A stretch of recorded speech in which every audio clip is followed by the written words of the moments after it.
Hi dears, welcome back to our channel. ഇന്ന് നമ്മൾ ചെയ്യുന്നത് നെക്കിൻ്റെയും ഷോൾഡറിൻ്റെയും ഭാഗത്ത് വരുന്ന ഒരു സിമ്പിൾ ആയിട്ടുള്ള ഒരു ഡിസൈൻ ആണ് ചെയ്യുന്നത്. അതായത് ഇതുപോലെ ആദ്യം നമ്മൾ ഒന്ന് ഡ്രോ ചെയ്ത് കൊടുത്തിട്ടുണ്ട്. ഇതുപോലെ ഹാൻഡും ഒന്ന് ഡ്രോ ചെയ്ത് കൊടുത്തിട്ടുണ്ട്. രണ്ട് സൈഡിലായിട്ട്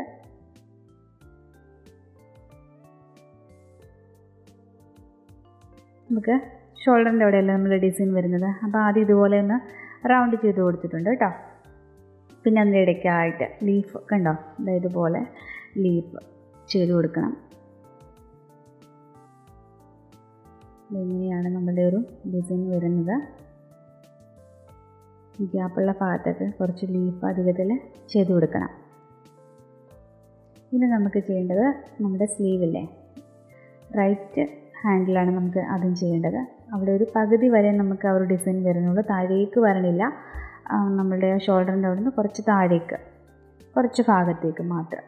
ഇതുപോലെ നമ്മൾ സെയിം ഇതുപോലെ തന്നെ റൗണ്ട് ചെയ്ത് കൊടുത്തു. നമ്മൾ ലീഫ് ചെയ്ത് കൊടുത്തിട്ടുണ്ട്. ഇതുപോലെ തന്നെ ചെയ്ത് കൊടുത്തിട്ടുണ്ട്. താഴെയെങ്ങും വരണില്ല, അങ്ങനെ ഇങ്ങനെ പോരുക കേട്ടോ. ഇനി നമുക്ക് ലെഫ്റ്റ് ഹാൻഡിൽ നമുക്ക് ചെയ്ത് കൊടുക്കേണ്ടത് സ്ലീവിൻ്റെ എൻഡിങ്ങിലായിട്ട് നമുക്ക് സെയിം ഇതുപോലെ റൗണ്ട് ചെയ്ത് കൊടുക്കുക. ലീഫ് വരച്ചു കൊടുത്തു, അത്രയേ ഉള്ളൂ കേട്ടോ. ഇങ്ങനെയാണ് നമ്മളുടെ ഒരു ഡിസൈൻ വരുന്നത്. ഞാനിവിടെ ചെയ്തിരിക്കുന്നത് പിന്നെ പ്ലീറ്റഡ് ആയിട്ടുള്ള ഒരു കുർത്തിയാണ് ചെയ്തിരിക്കുന്നത്. ഫ്രണ്ട് വശം പ്ലീറ്റഡ് ആയിട്ട് വന്നിട്ട് ബാക്കിൽ എലൈൻ മോഡലിലാണ് ചെയ്തിരിക്കുന്നത്.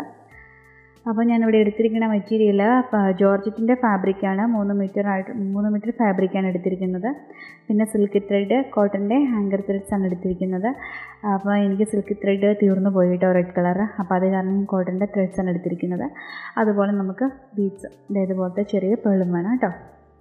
ഇത്രയാണ് നമ്മുടെ ഈ ഒരു ഡിസൈൻ ആവശ്യമുള്ള ത്രെഡ്സ്. അപ്പോൾ ഞാൻ നോർമൽ നീഡിൽ തന്നെ ആദ്യം ഇതുപോലെ ഒന്ന് റൗണ്ട് ചെയ്ത് കൊടുത്തു. പിന്നെ നമ്മൾ ലീഫ് വരച്ചു കൊടുത്തു.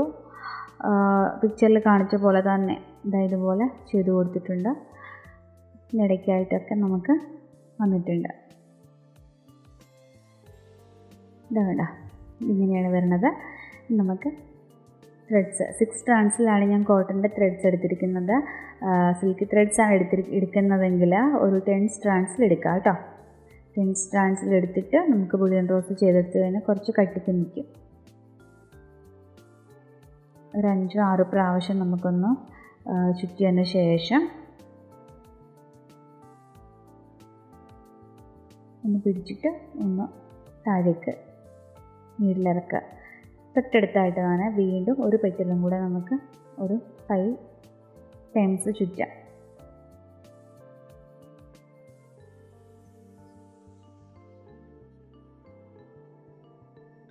ഇതുപോലെ ചെയ്ത് കൊടുത്തിട്ടുണ്ട് കേട്ടോ. ഇനി നമ്മൾ ചെയ്യേണ്ടതെന്ന് പറഞ്ഞു കഴിഞ്ഞാൽ ആ ഒരു ഭാഗമല്ലേ, ആ ഒരു ഭാഗത്ത് നിന്ന് വേണം ത്രെഡ് എടുക്കാനായിട്ട്.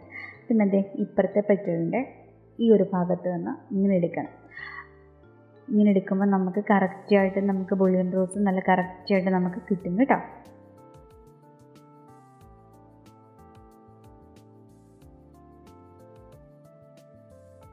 ഇതുപോലെയാണ് വരുന്നത്. ഇനി നമുക്ക് ചെയ്യേണ്ടത് നമ്മളിപ്പോൾ ചെയ്ത പെറ്റലില്ലേ, ആ പെറ്റലിൻ്റെ ഇടയ്ക്കൂടി അടുത്ത പെറ്റൽ ചെയ്ത് കൊടുക്കാം. ഇതുപോലെ ചെയ്ത് കൊടുക്കാം കേട്ടോ.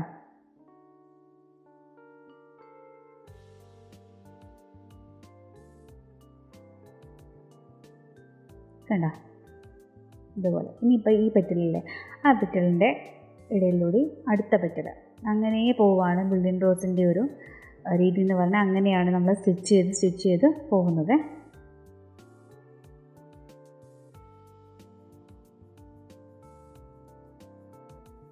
ഇനി ഈ പെറ്റലിൻ്റെ ഇടയിലൂടെ അടുത്ത പെറ്റൽ. ഇത് ഞാനിപ്പോൾ ഒരു 10 ടൈംസാണ് ചുറ്റിയിരിക്കുന്നത് കേട്ടോ. ഈ രണ്ടാമത് നമ്മൾ ചെയ്ത പെറ്റൽസ് എല്ലാം 10 ടൈംസാണ് ഞാൻ ചുറ്റിയിരിക്കുന്നത്. ഇനി അടുത്തത് നമ്മൾ ചെയ്യുമ്പോഴാണ് നമ്മളൊരു 12 അല്ലെങ്കിൽ 13 പ്രാവശ്യം ത്രെഡ് നീളമായിട്ട് ചുറ്റണം. ഇനി അടുത്തത് ചെയ്യുമ്പോൾ കുറച്ച് മുകളിലായിട്ട് വേണം ചെയ്യാനായിട്ട് കേട്ടോ. എന്നിട്ട് വേണം അടുത്ത പെറ്റലിൻ്റെ ഇടയിലൂടെ ചെയ്യാനായിട്ട്. അപ്പോൾ നമുക്കൊരു 12 ടൈംസ് അല്ലെങ്കിൽ 13 പ്രാവശ്യമൊക്കെ നമുക്ക് ചെയ്തെടുക്കാം. ഇതുപോലെ ചെയ്തെടുക്കാം.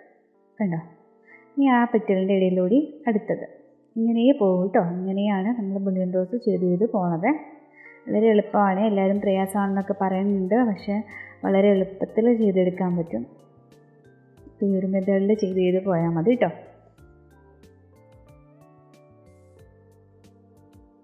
കണ്ടോ, ഇതുപോലെ ചെയ്തു പോവാം.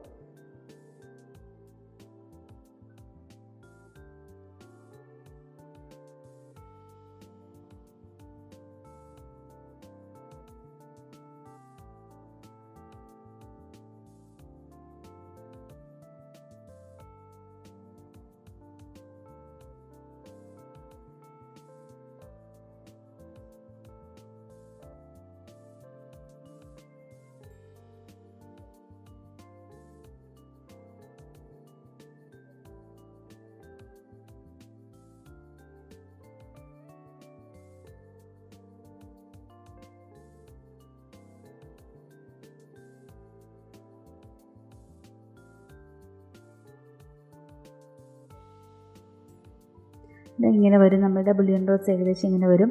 എന്നിട്ട് പിന്നെ നമുക്ക് വീണ്ടും അടുത്ത പെട്ടിൽ ചെയ്യണമെന്നുണ്ടെങ്കിൽ അടുത്തടുത്ത് അങ്ങനെ ചെയ്ത് വലുതാക്കി കൊണ്ടുപോരാം. ഇത് നമുക്ക് ചെയ്യേണ്ടത് നമ്മുടെ സ്റ്റെം ചെയ്ത് കൊടുക്കാം. സ്റ്റെം ചെയ്ത് കൊടുക്കാൻ സിൽക്ക് ത്രെഡാണ് എടുത്തിരിക്കുന്നത്. അത് ഞാനൊരു 8 സ്ട്രാൻഡ്സിലാണ് എടുത്തിരിക്കുന്നത്.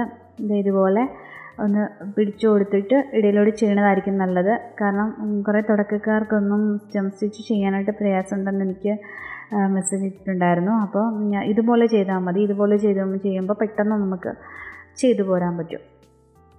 അത് സിൽക്ക് ത്രെഡൊക്കെ ആകുമ്പോൾ അങ്ങനെ കുടുക്ക് വീഴുന്നു എന്നുള്ള ഒരു പേടിയൊന്നും വേണ്ട. ഇതുപോലെ അങ്ങോട്ട് ചെയ്തു പോയാൽ മതി കേട്ടോ. 2 കൈ കൊണ്ട് ആ ത്രെഡിലൊന്ന് പിടിച്ചു കൊടുത്താൽ മാത്രം മതി. പിന്നെ സെൻട്രലായിട്ട് നീഡിൽ കയറ്റുക. അങ്ങനെ പോയാൽ മതി.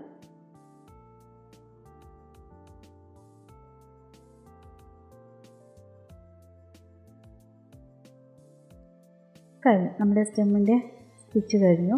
ഇനി നമുക്ക് ചെയ്യേണ്ടത് ലീഫാണ് ചെയ്യേണ്ടത്.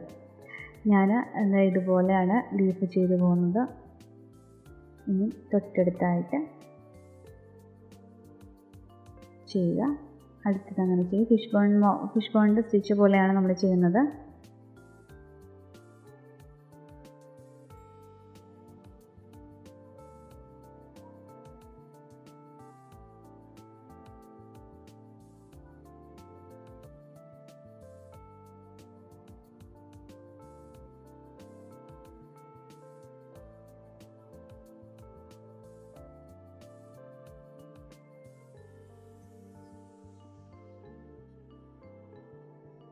ലീഫ് ചെയ്ത് കഴിഞ്ഞു. ഇതുപോലെ തന്നെ നമുക്ക് യെല്ലോയുടെ ത്രെഡ് വെച്ചിട്ട് ബാക്കി ലീഫും ചെയ്ത് കൊടുക്കണം.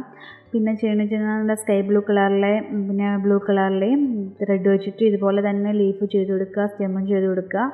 പിന്നെ അതിൻ്റെ ഇടയ്ക്കായിട്ട് 3 കളർ വെച്ചിട്ടും ഇങ്ങനെ ചെയ്ത് കൊടുക്കുക. ഫ്ലവർ മാത്രം നമുക്ക് റെഡ് കളർ വെച്ചിട്ട് ചെയ്ത് കൊടുക്കാം. എന്നിട്ട് പിന്നെ നമുക്ക് ഇതിൻ്റെ ഇടയ്ക്കായിട്ട് ചെയ്ത് കൊടുക്കേണ്ടത് ബീഡില്ലേ, ബീഡ് സാധാരണ നോർമൽ നീഡിലും ത്രെഡും ഉണ്ടല്ലോ, ഇതുപോലെ ഇടയ്ക്കായിട്ട് ചെയ്ത് കൊടുത്താൽ മതി. ഇതാണ് നമ്മളുടെ ഫൈനൽ ഔട്ട്ലുക്ക്. ഇതിങ്ങനെ വരും. ഷോൾഡറിൻ്റെയും സ്ലീവിൻ്റെയും മുകളിലായിട്ട് വരും. ഇങ്ങനെയാണ് വരുന്നത് നമ്മളുടെ ഡിസൈന്.